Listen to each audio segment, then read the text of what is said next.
பந்தம் என்ன சொந்தம் என்ன போனா என்ன வந்தா என்ன உறவுக்கெல்லாம் கவலைப்பட்ட ஜென்மம் நான் இல்லை.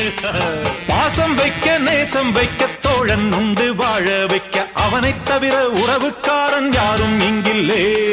உள்ள மட்டும் நானே உசுரக்கூடத்தானே என் நண்பன் கேட்டா வாங்கிக்கென்னு சொல்லுவேன்.